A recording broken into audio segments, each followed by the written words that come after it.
여호와께서 집을 세우지 아니하시면 세우는 자의 수고가 헛되며 여호와께서 성을 지키지 아니하시면 파수꾼의 깨어 있음이 헛되도다. 너희가 일찍 일어나고 늦게 누우며 수고의 떡을 먹음이 헛되도다. 그러므로 여호와께서 그의 사랑하신 자에게는 잠을 주시는도다. 보라, 자식들은 여호와의 기업이요 태의 열매는 그의 상급이로다. 젊은 자의 자식은 장사의 수중의 화살 같으니 이것이 그의 화살통에 가득한 자는 복되도다. 그들이 성문에서 그들의 원수와 담판할 때에 수치를 당하지 아니하리로다. 하나님의 말씀입니다. 하나님께 감사합니다.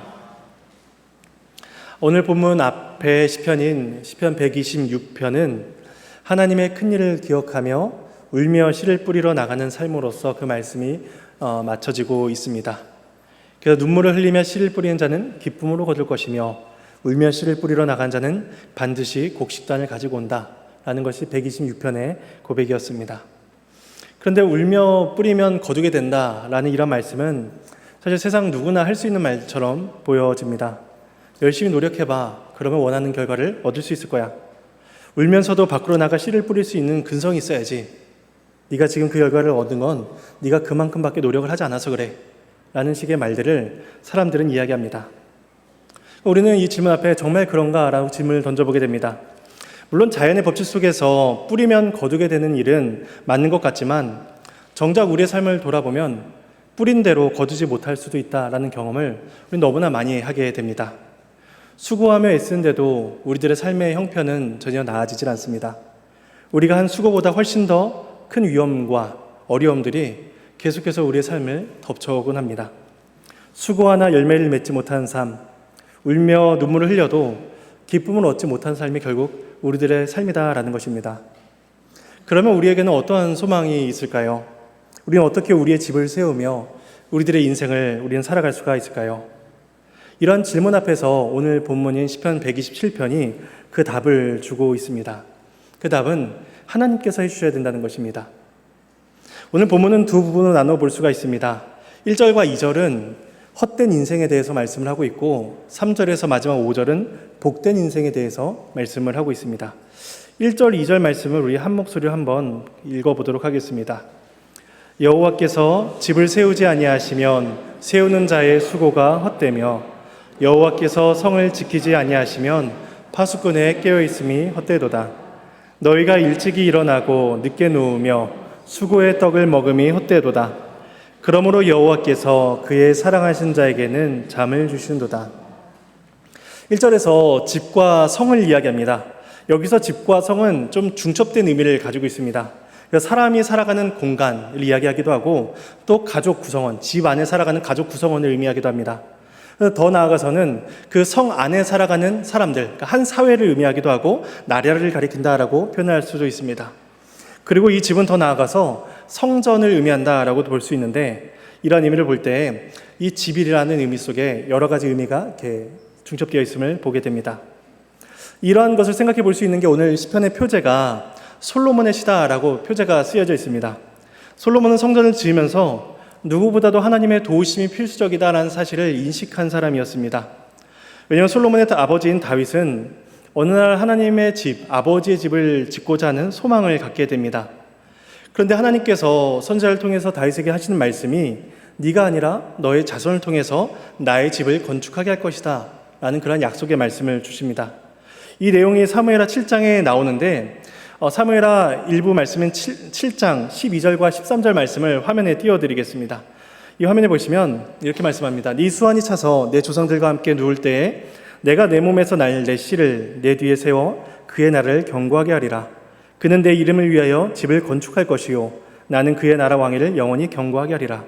이게 이제 하나님께서 다윗에게 주신 다윗 언약의 말씀인데 이 말씀이 시편 127편과 비교해 볼 때 127편이 이야기하는 집, 자식 이런 표현들이 다윗 언약에서 확인이 되고 있습니다. 그러니까 솔로몬은 아버지 다윗을 통해서 주신 그 언약을 기억하며 이 시편을 쓰면서 하나님의 말씀을 붙들었을 것입니다. 하나님께서 다윗 왕조를 견고하게 해주실 것이며 하나님께서 그의 이름을 위한 집을 건축하실 수 있도록 다윗의 후손인 자신을 세우셨다라는 사실을 그가 기억했던 것입니다. 하나님께서 허락하지 아니하셨으니 다윗은 그 성전을 지을 수가 없었고 하나님께서 허락하셨기 때문에 그 아들인 솔로몬은 하나님의 성전을 지을 수가 있었던 것입니다. 그러니 솔로몬에게 이 집은 다윗 왕조를 가리키기도 하고 하나님의 나라인 이스라엘을 가리키기도 하며 또 가정을 가리키기도 합니다.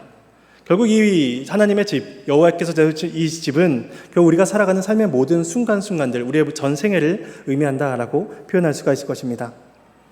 우리들의 주변을 둘러보면 모든 사람들이 굉장히 애쓰며 열심히 살아갑니다. 1절에서도 이 부분을 말씀하고 있습니다. 세우는 자의 수고, 성을 지키는 파수꾼의 깨어있음, 이것에 대해서 말씀을 합니다. 그들이 집을 세우기 위해서, 한 가정을 세우기 위해서, 한 나라를 세우기 위해서 얼마나 많은 수고와 노력을 해야 했을까요? 적군이 쳐들어오진 않을까 졸음을 쫓아가며 아마 밤을 새웠을 것입니다. 그래서 2절에서는 너희가 일찍 일어나고 늦게 누우며 수고의 떡을 먹는다 라고 또 설명을 하고 있습니다. 여러분들의 삶을 돌아보시면 다들 얼마나 열심히 사시나요? 다 새벽같이 일어나서 출근하시죠. 이른 아침인데도 경기도에서 서울을 가는 대중교통은 늘 가득 차며 도로변에는 늘 출퇴근하는 사람들로서 가득 차 있습니다. 성공하는 사람들의 특징이라며 언급되는 한 가지는 부자는 새벽같이 일어나 하루를 시작한다. 새벽같이 일어나 신문을 보고 하루를 시작한다. 이러한 글들이 늘 언급이 되곤 합니다. 본문이 말씀하고 있는 일찍 일어나고 늦게 눕는 삶, 이런 삶들을 결국에 우리가 다 살고 있다는 것이죠. 게다가 우리나라 사람들의 연간 근로시간은 2022년 기준으로 했을 때 OECD 국가 중에서 가장 긴 근로시간을 가지고 있다고 합니다. 그러니까 한국 사회를 살아가는 여러분들은 전 세계 어느 누구보다도 가장 열심히 살아가는, 어느 누구보다도 일찍 일어나고 늦게 주무시는 분들일 것입니다. 근데 문제는 오늘 본문이 그러한 삶을 가리켜서 헛되다라고 말씀하고 있다는 것입니다. 그렇게 열심히 살아가는 거 다 헛되다라고 말씀하고 있다는 거죠. 1절과 2절에 보시면 3번이나 말합니다. 헛되도다, 헛되도다, 헛되도다. 게다가 2절에서 한글 성경은 헛되도다라는 말이 그 2절의 중간 부분에 들어가 있는데 히브리어 성경에서는 너희가 헛되도다라는 말로서 시작을 합니다. 그러니까 세우는 자의 수고가 헛되고 파수꾼이 그렇게 열심히 깨어있는 게 다 헛되다라는 것입니다. 사실 우리는 우리들의 삶의 순간순간마다 우리들의 수고와 열심, 노력들이 헛되구나라는 사실을 경험하며 살아갑니다. 우리가 생각지 못한 삶의 공백들이 계속해서 순간순간 나타나게 되죠. 내가 대비를 잘했다 생각했는데, 내가 나의 미래를 잘 계획했다 생각했는데, 내가 계획지 못한 일들이 자꾸만 우리의 삶에 이렇게 들어오게 됩니다. 가령 우리나라가 여러 레이더와 또 감시 시스템, 또 훌륭한 군인들로서 국방을 잘 경계하고 있다라고 이야기하지만 북한이나 외부 세력들은 또 우리나라를 간간히 침투해서 들어옵니다. 잠수함으로 들어오기도 하고 무동력 장치인 배나 무인 비행기를 보내고 컴퓨터 해킹이나 여러 방식들을 통해서 어떻게든 우리들의 그 나라를 침범합니다. 그걸 보면서 군인들이 열심히 하지 않아서 그래, 군인들 수고가 부족하지 라고 그렇게 말을 할 수가 있을까요? 절대 그렇지 않습니다. 파수꾼들은 지금도 밤을 새워가며 나라를 지키며 성을 지키고 있습니다. 하지만 그럼에도 불구하고 그것을 넘어서는 공백과 인간의 한계가 있다라는 것이죠. 결혼하고 애를 낳으면서 우리는 가장의 무게가 늘어나게 됩니다. 우리 식구가 어떻게 하면 잘 살 수 있을까? 어떻게 하면 내 자녀를 더 잘 키울 수 있을까? 우리는 늘 불안하며 걱정 가운데 살아갑니다. 그러면서 점점 더 우리들의 잠이 줄어듭니다. 그걸 위해서 더 일찍 일어나려고 하고 더 늦게까지 있다가 잠을 자려고 합니다. 하지만 우리들의 이러한 모든 수고가 무색할 정도로 세상 속에서 살아가는 우리들의 마음속에는 평안이 없고 모든 수고가 헛되구나라는 경험을 우리는 하게 됩니다. 헛됨에 대해서 교훈을 주는 성경이 전도서일 것입니다. 전도서는 헛되고 헛되니 모든 것이 헛되도다라는 말씀으로 유명하죠. 근데 헛되다라는 용어를 쓸 때 전도서는 헤벨이라는 단어를 씁니다. 이 헤벨이라는 단어는 그러니까 이낀과 같이 사라진 허무함, 그런 의미를 가지고 있습니다. 그러니까 전도서 솔로몬이 이야기하는 허무함은 다 소유해봤습니다. 다 경험해봤습니다. 다 쌓아봤습니다. 다 해봤는데 그게 다 이낀과 같이 사라지는 허무함이구나 라고 이야기하는 거죠. 권세도 있어보고 부요와 존귀도 가져왔지만 모든 것들이 다 사라지는구나, 헛되구나 라는 것이 전도서의 교훈입니다. 근데 오늘 본문 시편에서 사용하는 헛됨은 샤브라는 단어를 쓰고 있습니다. 이 단어에는 효력이 없다, 결과를 얻지 못한다, 이런 의미가 있습니다. 그 대표적인 예가 예레미야 46장 11절인데 화면에 보시면 예레미야 46장 11절이 있습니다. 제가 읽어드리겠습니다. 처녀딸 애굽이여 길르앗으로 올라가서 유향을 취하라. 네가 치료를 많이 받아도 효력이 없어 낫지 못하리라 라고 말씀합니다. 그러니까 상처를 치료해도 그에 마땅한 효력을 얻지 못한다는 것입니다. 치료가 헛되다는 것이죠. 그러니까 집을 세워도 파수꾼이 밤을 세워도 아침에 일찍 일어나 밤에 늦게 잠이 들어도 원하는 결과를 얻지 못한다라는 것입니다. 그러니까 전도서에서 말하는 헛됨과 시편에서 말하는 헛됨이 조금 차이가 있는 거죠. 그렇다면 우리는 왜 평안의 떡을 먹지 못하고 있는 것일까요? 우리들의 노력이 부족해서 그럴까요? 우리가 잠을 더 줄이지 못해서 그런 것일까요? 우리의 눈물이 부족해서 더 울며 씨를 뿌려야 되는데 그렇지 못해서 그런 것일까요? 성경은 우리들의 문제가 아니라고 이야기합니다. 성경 이 일이 모두 다 죄에서 비롯된 것이다 라고 우리에게 가르쳐 줍니다. 오늘 본문 2절에서 수고의 떡을 먹음이 헛되다 라고 말씀하고 있는데 이 수고하고 먹는 것에 대해서 동일하게 말씀하는 것이 창세기 3장 말씀입니다. 창세기 3장 말씀을 화면에 띄워드리면 17절에서 19절 말씀인데 우리 함께 읽어보겠습니다. 아담에게 이르시되 네가 네 아내의 말을 듣고 내가 내게 먹지 말라 한 나무의 열매를 먹었은즉 땅은 너로 말미암아 저주를 받고 내 평생에 수고하여야 그 소산을 먹으리라. 땅이 내게 가시덤불과 엉겅퀴를 낼 것이라. 네가 먹을 것은 밭의 채소인지 네가 흙으로 돌아갈 때까지 얼굴에 땀을 흘려야 먹을 것을 먹으리니 네가 그곳에서 취함을 입었음이라. 너는 흙이니 흙으로 돌아갈 것이니라 하시니라. 아담과 하와가 타락한 이후에 땅이 저주를 받게 됩니다. 하나님께서 보시기에 좋도록 창조하신 이 세계 속에 죄가 들어오게 됩니다. 그래서 땅은 가시덤불과 엉겅퀴를 내게 되는 것이죠. 씨를 열심히 뿌리나 그 가시덤불과 엉겅퀴가 그 씨의 영양분을 뺏어갑니다. 그리고 그 나무가 자라서 결실을 맺는 데 계속해서 방해를 맺게 됩니다. 오늘 본문 시편에서 이야기하는 수고의 떡을 먹는다라는 것은 방금 읽었던 3장 17절과 19절에서 말씀하고 있는 평생에 수고해야 그 소산을 먹는다는 것, 결국 떡을 먹는다는 것입니다. 19절에도 흙으로 돌아갈 때까지 얼굴에 땀을 흘려야 수고해야 그 떡을 먹게 된다라고 말씀하고 있습니다. 그러니까 아담 이후로 모든 사람들이 다 죄의 저주 아래 있으며 또 수고하나 그에 맞는 결실을 맺지 못하게 된 것, 이것이 결국 죄 아래 살아가는 우리들의 모습이라는 것입니다. 그러므로 누구도 단정지어서 타인을 향해서 네가 열심히 살지 못해서 네 현실이 그런 거야 라고 우리는 아무도 말을 할 수가 없을 것입니다. 사람들은 모두 다 죄된 세상 아래에서 수고의 떡을 먹으며 살아갑니다. 그리고 그 결과는 헛되어 수고한 만큼의 결실을 얻지 못한다 라는 것이 성경의 가르침이며 우리가 살아가는, 또 세상 사람들이 살아가는 헛된 인생의 모습들인 것입니다. 그래서 1절과 2절은 이렇게 헛된 인생에 대해서 말씀을 하고 있는데 그 가운데 2절 하반절에 보시면 이러한 그 헛된 인생 속에서 경험하게 되는 신자의 은혜에 대해서 짧게 언급을 하고 있습니다. 그건 뭐냐면 그러므로 여호와께서 그의 사랑하신 자에게 잠을 주신도다. 이거는 어린 아이들도, 청소년기 아이들도 굉장히 사랑하는 말씀입니다. 제가 예전에 예배하면 가끔 아이들이 와서 하나님께서 사랑하신 자에게 잠을 주신대요 라고 하면서 이렇게 신앙의 고백을 하던 일들이 있습니다.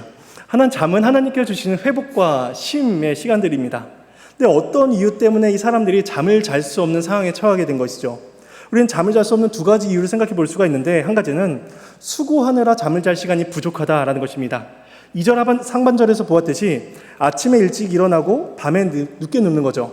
그러니까 해야 할 일이 너무나 많아진 것입니다. 우리가 과학이 발달할수록 사람들은 더 많은 일들을 하게 되었습니다. 컴퓨터 처리 능력이 점점 좋아지고 컴퓨터의 일의 진행이 빨라졌지만 컴퓨터의 능력이 성능이 좋아질수록 우리가 해야 하는 일들은 더 많아졌습니다. 옛날에는 컴퓨터를 켜고 부팅 시간이 오래 걸리니까 부팅 되는 동안 가서 커피도 타 마시고 와서 앉아도 컴퓨터가 켜지고 있었는데 지금은 노트북을 켜면 컴퓨터가 켜져 있습니다. 열면 켜져 있죠. 그러니까 여는 순간 앉아서 일을 하게 되는 게 현대사회가 되었습니다. 그래서 사람들은 그러한 사회 속에 살아가면서 계속해서 투잡이다, 쓰리잡이다라는 일들을 계속해서 하게 됩니다. 쉬는 시간, 자는 시간을 쪼개서 자신들의 미래와 안위를 위해서 살아가게 되는 것입니다. 그리고 잠에 들 수 없는 또 다른 이유는 근심과 걱정 때문입니다. 성경에서도 이 예를 찾아볼 수가 있는데 다니엘서 2장 1절 말씀입니다. 제가 읽어보겠습니다. 느부갓네살이 다스린 지 2년이 되는 해에 느부갓네살이 꿈을 꾸고 그로 말미암아 마음이 번민하여 잠을 이루지 못한지라 라고 말씀합니다. 당대 최고의 권력자였습니다. 그런데 이 바벨론의 왕이 자신이 꿨던 꿈 때문에 근심해서 번민해서 잠이 들지를 못하게 됩니다. 그게 얼마나 괴로웠는지 이 왕이 나라의 모든 지혜자들을 불러서 자기가 가지고 있는 이 번민함을 해결하도록 명합니다. 근데 그 해결을 아무도 하지 못하자 이 다니엘서에 표현되는 게 뭐냐면 왕이 진노하고 통분하여 바벨론의 모든 지혜자들을 다 죽이라 라고 명령합니다. 그러니까 왕 정도 되니까 자신의 번민을 해결해봐 라고 이제 밑에 사람들에게 시킬 수가 있었고, 그 해결책이 마음에 안 드니까 그 사람들을 죽임으로써 자신의 그 번민함을 어떻게든 좀 표출할 수가 있었지, 우리는 그렇지 못하죠. 우리는 삶의 문제 속에서 번민하며 괴로워하며 살아갑니다. 한숨을 쉬며 살아가죠. 근데 한숨을 쉬면 옆에서 웬 한숨을 그렇게 쉬어? 라고 하면서 한숨 좀 그만 쉬라라는 타박과 권면이 이어지게 됩니다. 그러니까 근심, 걱정 이런 것들이 결국 우리들이 잠이 들지 못하게 하는 요인이라는 것이죠. 근데 2절 하반절에 보시면 여호와께서 사랑하시는 자는 잠을 잔다, 잠을 잘 수 있다라고 말씀합니다.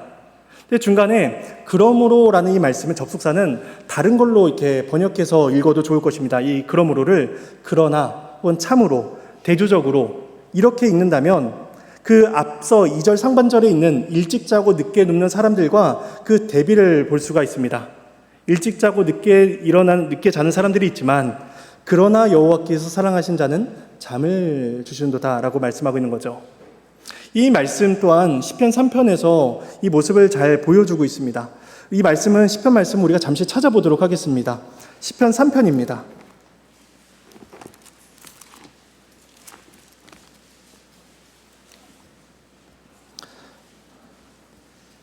시편 3편인데 먼저 1절에서 2절만 먼저 읽어보도록 하겠습니다.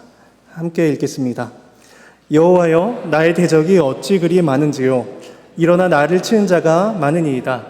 많은 사람이 나를 대적하여 말하기를 그는 하나님께 구원을 받지 못한다 하나이다. 이 시편 3편은 다윗의 시입니다. 1, 2절에 다윗의 상황이 잘 드러나 있죠. 표제에 보시듯이 압살롬을 피할 때 지은 시다라고 되어 있습니다. 그러니까 대적이 많고 자신을 죽이려 해하려 한 자가 계속해서 자신을 쫓아오는 상황입니다. 사람들은 다윗을 보면서 야, 저자는 하나님에게 구원을 받지 못할 거야 라고 이렇게 말을 하죠. 꼼짝없이 죽음의 위협에 노출되어 있는 것이 다윗의 처지였습니다.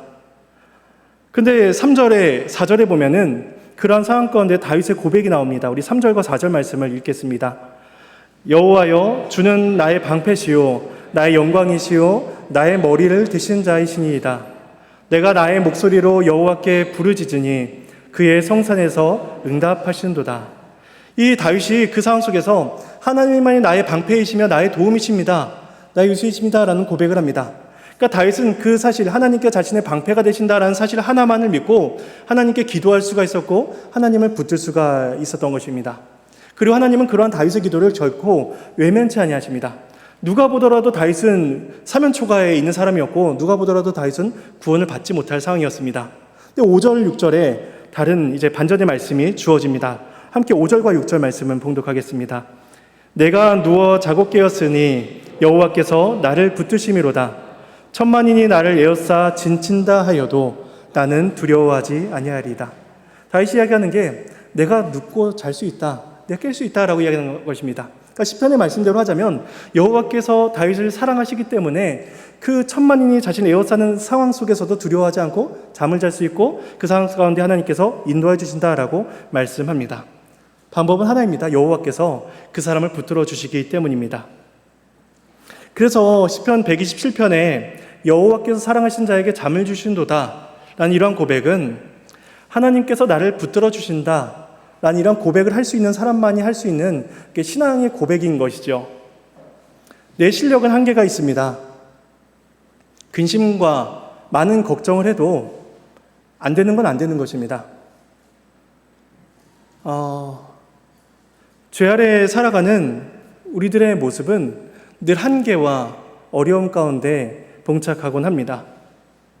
그럼에도 불구하고 하나님께서 그 안 되는 일 속에서도 나를 선하게 인도해 주실 것을 믿고 그것을 믿고 우리는 평안히 잠에 들게 됩니다. 그래서 여호와께서 주신 이 잠은 평안의 잠입니다. 만족의 잠이고 확신의 잠이고 믿음의 잠이 되는 것입니다. 그래서 여호와께서 사랑하셔서 주시는 그 잠은 결코 헛되지 않습니다. 헛된 인생 속에서 그 인생을 살아가는 힘이 되게 하는 것이죠. 그러니까 여러분의 인생 속에서 이러한 잠이 가득하시기를 소망합니다. 1절과 2절에서 헛된 인생에 대해서 말씀하셨다면 3절과 5절에서는 그와 대조적으로 복된 인생에 대해서 말씀을 합니다. 우리 한번 3절에서 본문 3절에서 5절 말씀을 함께 읽어보겠습니다. 보라, 자식들은 여호와의 기업이요 태의 열매는 그의 상급이로다. 젊은 자의 자식은 장사의 수중의 화살 같으니 이것이 그의 화살통에 가득한 자는 복되도다. 그들이 성문에서 그들의 원수와 담판할 때에 수치를 당하지 아니하리로다. 앞서 1, 2절에서 집과 성을 이야기할 때 그 집은 가정을 이야기할 뿐만 아니라 성전, 하나님의 나라로 확장시켜 볼 수 있다라고 말씀을 드렸습니다. 여기서 이야기하는 자식들도 동일하게 확장시켜 볼 수가 있습니다. 단순히 한 가정의 자녀를 의미할 수도 있고 동시에 더 나아가서 하나님 나라를 살아가는 모든 백성들, 교회를 의미한다라고도 볼 수가 있는 것이죠. 3절은 자녀가 여호와의 기업이며 상급이 된다라고 말씀합니다. 이스라엘에게 있어서 중요한 두 가지가 있었습니다. 중요한 두 가지 기업이 있었는데 하나는 땅이고 하나는 자손입니다. 하나님께서 이스라엘을 가나안 땅에 들이신 후에 그 12지파에 각각 땅을 분배해 주셨습니다. 그렇게 함으로써 땅을 소유함으로써 자신들이 하나님의 나라에 그 받을 기업이 있다, 영원한 나라의 기업이 있다라는 것을 확인하게 하셨던 것이죠. 그리고 이후에 자녀들을 통해서 그 가문이 계속해서 그 땅을 소유하게 하셨고 그 이름이 이스라엘 가나안 땅, 약속의 땅에 계속해서 지속되게 하셨습니다. 그래서 혹 자녀가 없이 죽게 된 경우를 고려해서 하나님께서는 고엘, 그러니까 자녀, 기업 물을 자라는 제도를 마련해 주셨습니다. 땅과 자녀, 이 두 가지가 없다면 그 사람은 하나님의 나라를 상속받지 못한다는 것을 의미하는 것이었기 때문입니다. 1절에서 말씀한 집을 세우는 것과 성을 지키는 것도 결국에는 사람, 자신의 후손들, 자녀가 있을 때 가능한 것이죠. 요즘에는 자녀들, 가정의 의미가 조금 변화가 되었긴 하지만 과거에는 자녀가 많은 것, 이걸 제일로 여겼죠. 왜냐하면 사람이 노동력이었고 사람이 재산이던 시기였기 때문이었습니다. 근데 고대 이스라엘도 이와 비슷했습니다. 그래서 4절, 본문 4절에 보시면 그 자식을 가리켜서 장사의 수중의 화살과 같다라고 비유합니다. 고대 전쟁에서 중요한 공격 무기는 활이었습니다. 그리고 그 화살통에 화살이 가득하고 넉넉히 있어야만 그 활을 적군을 향해서 마음껏 쏠 수가 있었던 것이죠. 그래서 5절 말미에 보시면 그들이 성문에서 그들의 원수와 담판할 때에 수치를 당하지 아니하리로다라고 말씀하고 있는 것입니다. 이 성문은 여러 가지 이미지를 생각해 볼 수가 있습니다. 하나는 적군이 쳐들어올 때 방비하는 그러한 방비책이기도 하고 또 하나는 재판이 이루어지는 장소이기도 합니다. 그러니까 재판을 하는 장소이기 때문에 더 나아가서 그 성문은 왕, 재판장이 다스리는 곳을 의미하기도 합니다. 그러니까 적들의 공격 앞에서 혹은 자신이 나라를 공의로 다스리는 그 나라 속에, 사회 속에서 나의 후손들, 자녀들로 인해서 수치를 당하지 않을 것이다 라고 시편이 이야기하고 있는 것입니다. 다만 이것을 단순히 자녀가 아니라 하나님의 나라, 하나님의 교회로 의미를 넓혀서 생각한다면 우리들의 원수는 무엇일까요? 그것은 하나님의 나라와 이 교회를 공격하는 악한 마귀의 권세다라고 우리는 말할 수가 있을 것입니다. 교회와 성도를 넘어뜨리려 하는 바로 그 죄가 우리들의 원수인 것입니다. 그래서 우리 모든 성도들은, 모든 교회는 죄와 싸울 준비가 되어 있어야만 하는 것입니다. 성도 한 사람 한 사람이 화살이 되어서 하나님 나라를 위해 싸워나갈 그러한 화살로 준비가 되어 있어야 하는 것이죠. 우리는 세상 가운데서 하나님의 뜻을 이루어가야만 합니다.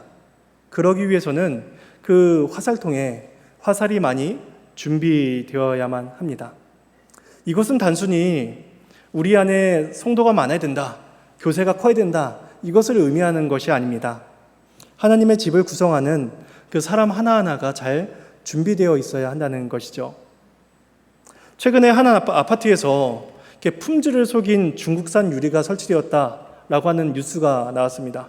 그 유리는 옥상이나 연회장 등 사람들이 이용하는 장소, 또 중요한 장소에 설치되는 유리였다라고 이야기하는데, 그 중국산 유리가 두께가 일정치 않아서 품질을 보증할 수 없다는 것이었죠.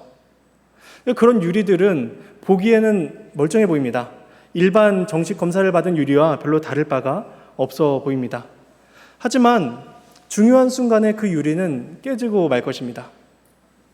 마찬가지로 전쟁터에서 장수가 활을 쏘기 위해서 그 화살을 통해서 화살을 꺼내서 활실을 당깁니다.